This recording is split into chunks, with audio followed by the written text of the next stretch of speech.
असलकुम my dear दोस्तों, के हाल चाल हैं? ठीक हो गए?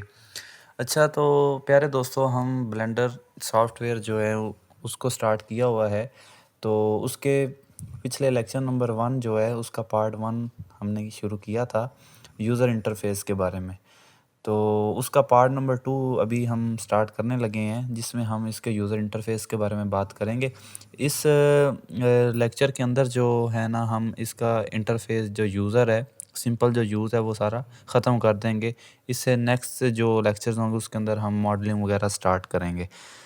तो पिछले लेक्चर में हमने इसके यहाँ तक पढ़ लिया था मूव टूल तक। तो आज जो है ना, हम इसका स्टार्ट करेंगे रोटेट। ठीक है। तो ये जो रोटेशन टूल है ये क्या करता है, ये हमेशा ऑब्जेक्ट को अपने पिवट पॉइंट से जो है ना रोटेट करता है।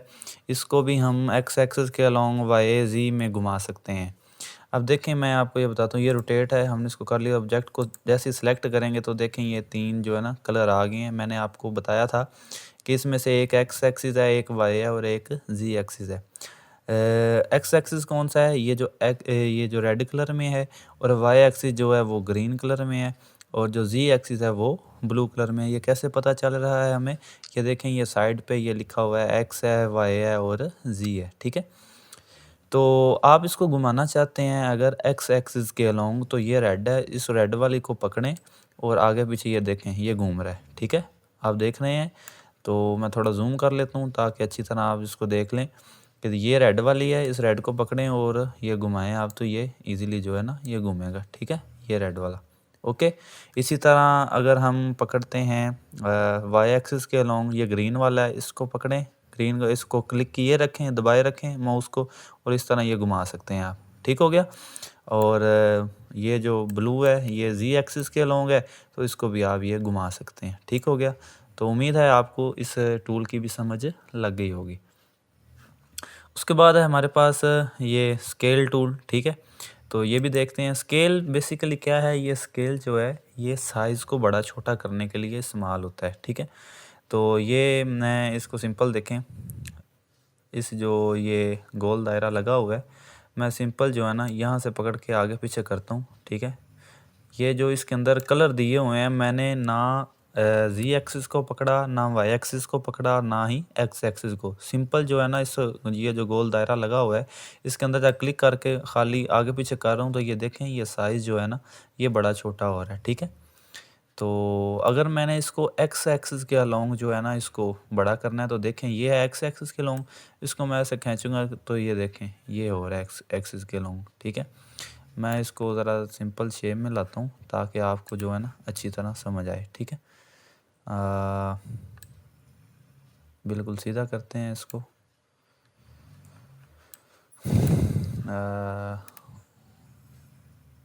ऐसे। ठीक है। अब ये मैं पकड़ लेता हूँ स्केल वाला, ये स्केल वाला है।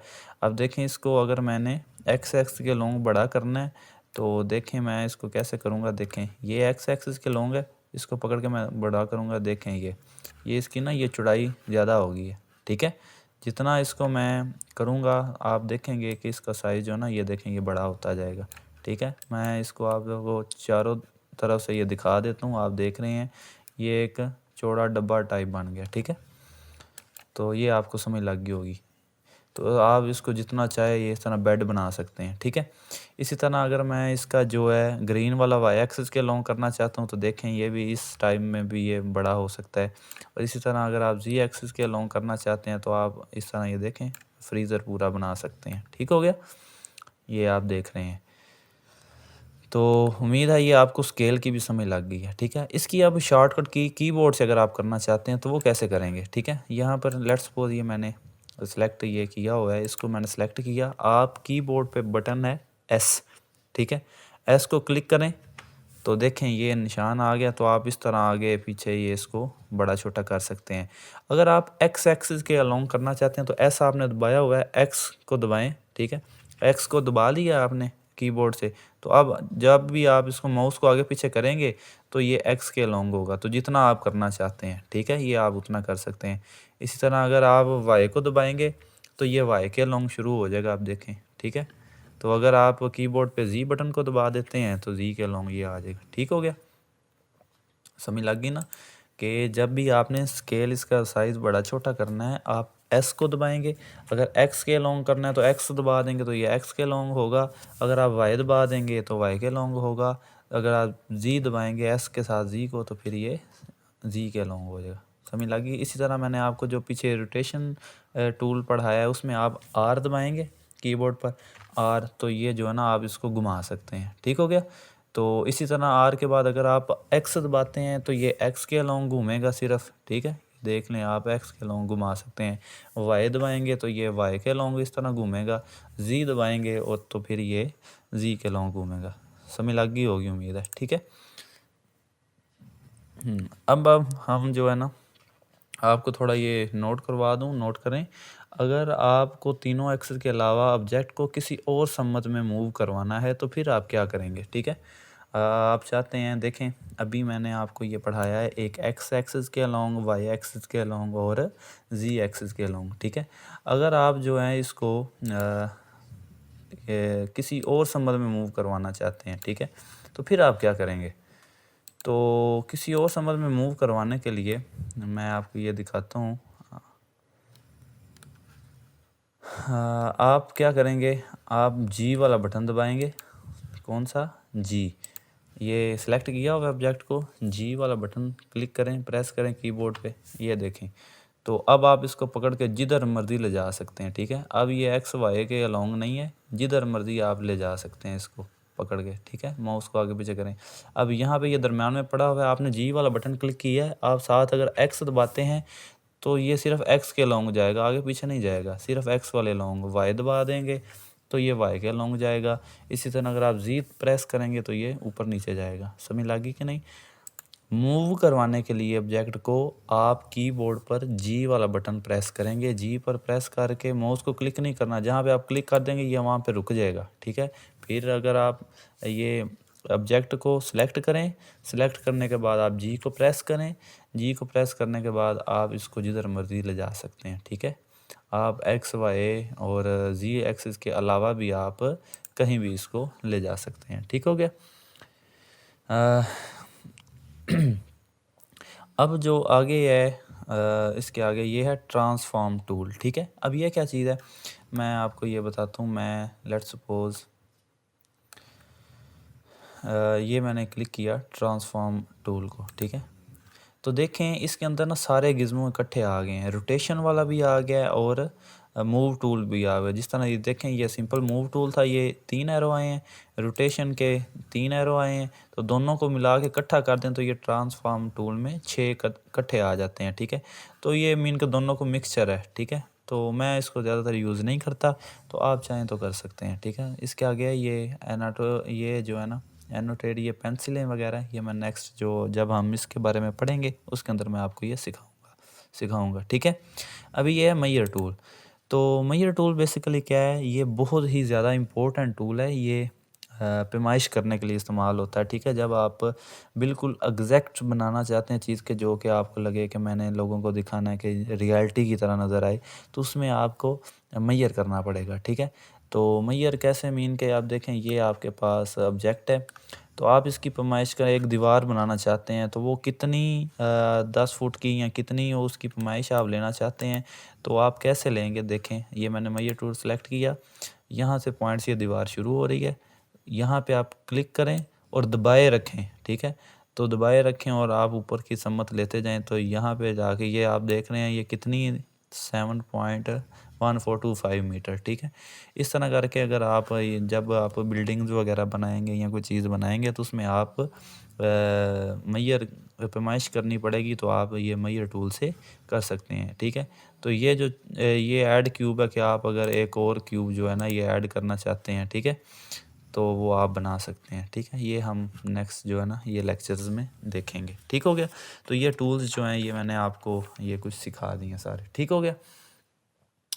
अब आप ऊपर देखें लेफ़्ट साइड में, ये मैं सिलेक्शन टूल पे आ जाता हूँ, इसको थोड़ा जूम आउट कर देते हैं। ठीक है, ऊपर देखें ये आपको ये नज़र आ रहा है ऑब्जेक्ट मोड। ठीक है, ये एडिट मोड जो है ये भी मैं आपको बताता हूँ। इससे पहले ना हम आपको बताते हैं यहाँ पे ये ग्लोबल। अब ये क्या चीज़ें हैं, ये ग्लोबल है, लोकल है, नॉर्मल है, ये मैं आपको चीज़ें सिखाता हूँ। ग्लोबल क्या चीज़ है, जैसे ही आपने ये मूव टूल सेलेक्ट किया, ठीक है, ये मूव टूल, तो ये आपके पास जो है ना ये 3 एरो आ गए हैं, ठीक है। एक ये रेड वाला और ये ग्रीन वाला और नीला। तो अब जब आप इसको थोड़ा-सा घुमाएँगे ना, मैं आर करता हूँ और इसको थोड़ा-सा ना रोटेट करता हूँ, ठीक है। यहाँ पे रोटेट करके छोड़ दिया।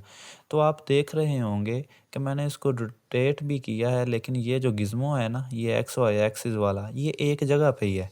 मैं इसको जितना मर्ज़ी घुमा लूँ, मैं आर दबा के थोड़ा और घुमाता हूँ इसको, देखें, और टेढ़ा कर देता हूँ, लेकिन गिज़्मो अपनी जगह पे ना अड़ा हुआ है। वो कहता है कि नहीं, मैंने यहाँ पर रहना है। ये क्यों है? ये ग्लोबल है, ठीक है।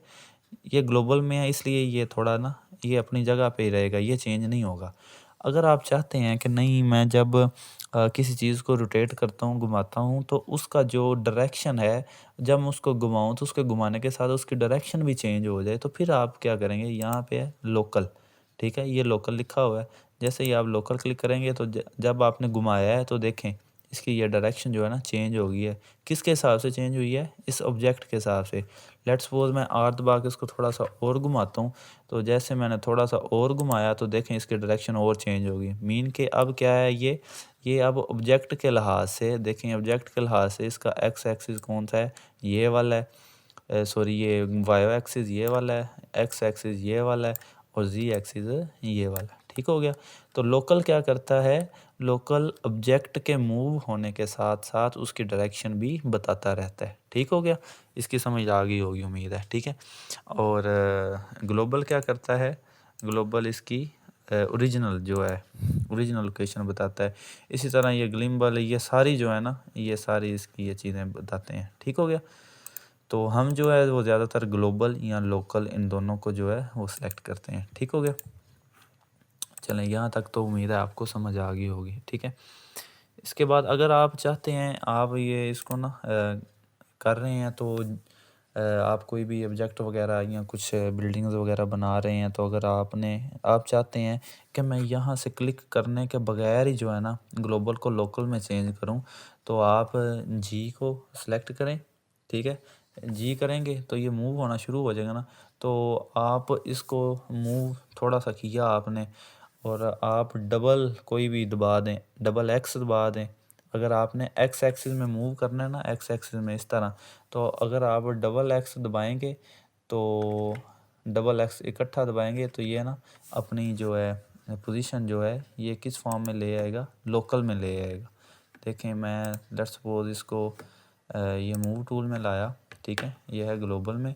मैं आर को दबाता हूँ, इसको जब मैंने थोड़ा-सा घुमाया है, तो देखें ये जो है ना इसने अपनी डायरेक्शन सेम रखी है, ठीक है। आर को दबाने के साथ डबल एक्स दबाया मैंने, तो देखें इसने अपनी जो है ना वो एक्स एक्सिस की जो शक्ल है वो अपनी चेंज कर ली है, ये लोकल में ले आया है। असल में जो एक्स एक्सिस की लाइन थी वो आपको वो नीचे नज़र आ रही है, ठीक है। लेकिन इसने एक और न्यू लाइन बना दी कि जब आपने ऑब्जेक्ट मूव किया है तो उसके हिसाब से उसकी जो डायरेक्शन है वो भी क्या हो गई है, चेंज हो गई है। ओके हो गया।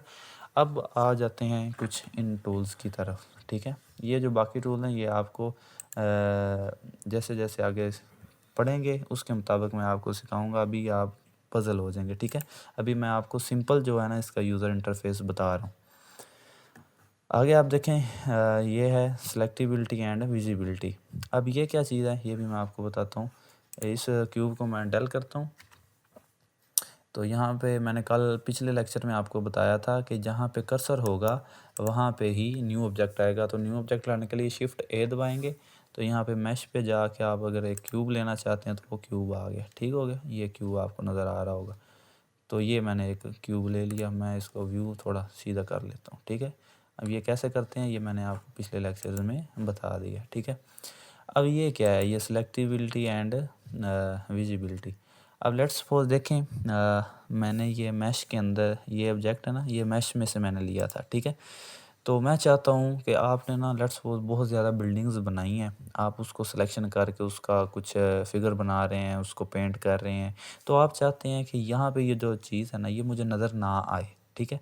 तो नज़र ना आने के लिए आप क्या करेंगे, ये आपको आँख नज़र आ रही है, इसको ऐसे क्लिक करेंगे तो देखें ये चीज़ गायब हो जाएगी। हालाँकि ये पड़ी हुई है लेकिन ये नज़र नहीं आएगी, ठीक है। तो आप बाकी सारा काम जो है ना वो ईज़िली कर सकते हैं, ठीक है। बाकी जब चीज़ें बन जाएँ फिर आप इसको ऐड करना है तो आप यहाँ से इसको व्यू में ले आएँ तो ये आपको ये नज़र आ जाएगी, ठीक हो गया। तो लेट्स सपोज़ फिर अब दूसरी चीज़ बताता हूँ, ये आपने विज़िबिलिटी देख लिया, ठीक है। ये साथ वाला जो ऑप्शन है ये है लॉक का, ठीक है। अब ये लॉक का क्या है कि आपने सारी बिल्डिंग बना रहे हैं, उसमें से आपने ये जो है ना, ये लेट्स सपोज़ कि एक वॉशिंग मशीन पड़ी हुई है, आपने इसको कुछ नहीं करना, बाकी सारी चीज़ों को करना है, लेकिन ये उसके अंदर आ रही है। तो आप क्या करेंगे, यहाँ से इस ऑब्जेक्ट को सिलेक्ट करेंगे, सिलेक्ट करने के बाद आप इसको लॉक कर दें, ये है लॉक, ठीक है। लॉक हो गया। अब इसको ये ना जितना मर्ज़ी ये मूव आगे पीछे कर लें, ये मूव नहीं होगा, ठीक है। इसको ये देखें, ये लॉक हो गया है, समझ लगी कि नहीं। ये सिलेक्ट भी नहीं होगा, बाकी ये चीज़ें ये सिलेक्ट हो जाएंगी, ठीक है, लेकिन ये जो है ना ये मूव नहीं होगा, ठीक है। कि ये क्योंकि हमने इसको लॉक कर दिया है। तो यहाँ से ये लॉक ख़त्म कर दें तो फिर ये है, ये सिलेक्ट हो जाएगा, समझ लगी कि नहीं। तो फिर आप इसको आगे रोटेट या आगे पीछे करना चाहते हैं तो वो मैंने आपको अभी तरीकाकार बता दिया, जी दबाएँ, तो जी दबाने के बाद जिधर मर्ज़ी इसको आप ले जा सकते हैं। ओके हो गया। तो इसी तरह इसके अंदर ये जो नीचे ऑप्शन है, ये जब आप टेक्स्ट करेंगे, जब सरफेस वगैरह बनाएंगे, ये सारी चीज़ें वो आ जाएंगी। अभी हमें जो नज़र आ रही हैं वो 3 चीज़ें हैं, ये लाइट है, उसके बाद ये कैमरा है। तो अगर मैं लाइट की बात करूँ तो लाइट को जब मैं अनहाइड करूँगा, ये लाइट नज़र आ रही है, ये वाली, ठीक है, ये लाइट है। मैंने सेलेक्ट किया और यहाँ से ये लाइट को मैं अनहाइड कर दूँ तो वो देखें गायब हो गई है, ठीक है। दोबारा इसको मैं व्यू कर सकता हूँ। ओके हो गया। तो इसी तरह ये कैमरा या स्पीकर, ये सारी चीज़ें हैं। ओके हो गया। तो ये उसके बाद है ये गिज़्मो, ठीक है। तो ये गिज़्मो है, ये ऑप्शन सारे लगे हुए हैं कि आप कौन सी चीज़ें सामने देखना चाहते हैं और कौन सी नहीं। मैं इसको जैसे ही क्लिक करूँगा तो देखें यहाँ पे जो साइड पे ये गिज़्मो वगैरह थे तो ये सारे गायब हो गए, ठीक है। तो जैसे इसको मैं ये इस तरह क्लिक करता हूँ तो ये ख़त्म हो जाते हैं, दोबारा दबा के मैं सारे ला सकता हूँ। ये नेविगेट को क्लिक करूँगा तो देखें वो सारी चीज़ें जो क्या हैं वो ख़त्म हो गई। इस तरह एक्टिव टूल्स जो हैं, ये एक्टिव ऑब्जेक्ट हैं, ये इसी तरह ये सारी चीज़ें जो है ना, आप जैसे ही इनको क्लिक करेंगे तो वो सारी चीज़ें वो गायब होती जाएंगी। मीन कि ये शो वाला ऑप्शन है, समझ लग गई। उसके बाद है हमारे पास ओवरले, ठीक है। तो ओवरले क्या है, जैसे ही मैं इसको क्लिक करूँगा तो आप देखेंगे कि नीचे वाला ग्राउंड जो है ना वो सारा साफ़ हो जाएगा। जब आप अपना मॉडल या आप जो चीज़ बना रहे हैं वो आप सारी बना लेंगे, तो सारी बनाने के बाद आप क्लियरली देखना चाहते हैं कि मैं किस तरह बनाया है मैंने, तो क्या खूबसूरत बना है या नहीं। तो आप इसको ये क्लिक करेंगे, ये नज़र आ रहा है, इसको दोबारा ये इस तरह क्लिक करेंगे तो ये व्यू साफ़ हो जाएगा। तो आप ऊपर नीचे से ये सारा जो है ना वो 3D मॉडल में सारा देख सकते हैं, ठीक है। ये किस तरह घुमाना है, कल बताया था कि माउस का जो स्क्रॉल बटन है उसको क्लिक किए रखें और घुमाते जाएं, या फिर ये जो है इसको आगे पीछे ये आप यहाँ पे जाके ना क्लिक करके ये सारा घुमा सकते हैं, ठीक है। ये घूम गया। ओके हो गया। इस ओवरले की भी समझ आ गई है, ठीक है। तो इसको मैं ऑन कर देता हूँ क्योंकि जब हमने बनाना होता है तो ये हमें ऑन ही चाहिए होता है। तो ये देखें अभी आपको कितनी लाइनें नज़र आ रही हैं, एक रेड आ रही है और एक ग्रीन आ रही है, मीन के एक्स एक्सिस और वाई एक्सिस। अगर आप जी एक्सिस की भी लाइन देखना चाहते हैं तो ये जी वाली है, इसको क्लिक करें, देखें ये जी वाली लाइन भी नज़र आ जाएगी, ठीक है। तो जैसे आपको अच्छा लगे आप वो चीज़ें इसमें ऐड, आप ये जितनी हैं ये लाइट कलर्स, तो देखें ये लाइट के कलर्स वगैरह ये इसमें शो करवाएगा जैसे ही हम इसको आगे यूज़ करेंगे। अभी फ़िलहाल वैसे छोड़ देते हैं। इसी तरह ये सारी चीज़ें हैं, ठीक है। उसके बाद है ट्रांसपेरेंसी। ये मैं ऑब्जेक्ट को सिलेक्ट करता हूँ, थोड़ा जूम करता हूँ ताकि अच्छी तरह नज़र आए। ये है ट्रांसपेरेंसी, ये वाला ऑप्शन, ये एक्सरे टाइप का। देखें जैसे ही मैं इसको क्लिक करूँगा तो देखें ये इसकी ना ये एक्सरे शक्ल का हो जाएगा, ठीक है। जब दोबारा क्लिक करूँगा तो ये वैसे ऑब्जेक्ट शेप में है, ये इस तरह जब इसको ये एक्सरे शेप में आ जाएगा, ठीक है। इसी तरह अगला जो है वो है वायर फ्रेम मोड में। तो ये देखें ये वायर, ये सिर्फ किनारे जो है ना वायर फॉर्म में आ जाएंगे, ठीक है। तो इसी तरह आगे है इसका व्यू पॉइंट में है, व्यू पॉइंट शेडिंग, जिसे क्लिक करेंगे तो ये फिर वो ऑब्जेक्ट साइड में आ जाएगा। जैसे ही नेक्स्ट को मैं क्लिक करूँगा तो ये तब यूज़ होता है जब इसके अंदर आप कोई चीज़ वगैरह रखेंगे तो वो इसमें जो है ना हमें शो होगी, ठीक है। इस तरह आगे क्लिक करते हैं, वो भी इसका व्यू पॉइंट शेडिंग है। तो ये सिर्फ साइडों वाली ऊपर नीचे वाला जो है अपर जो इसका है पार्ट सिर्फ वो जो है उसको नुमाया करेगा, बाकी सारा जो है वो खाली होगा। ठीक हो गया। तो बेसिकली जो है वो हम इसको इस फॉर्म में रखते हैं। ठीक हो गया। ये भी उम्मीद है आपको ये सारी चीज़ें समझ आ गई। इसको मैं करता हूँ, आप इसकी ये चेंज कर सकते हैं, मेटा कैब में कर सकते हैं, फ्लैट में कर सकते हैं। ठीक है। तो जो आपको अच्छा लगे, वैसे आमतौर पर हम इसको स्टूडियो में रखते हैं। इस तरह आगे ये ऑब्जेक्ट है, रैंडम है। आप जब आप बनाएंगे इसको वायर कलर में लाएंगे तो वायर में लाने के बाद आप इसको चेंज सारा कर सकते हैं। ओके हो गया।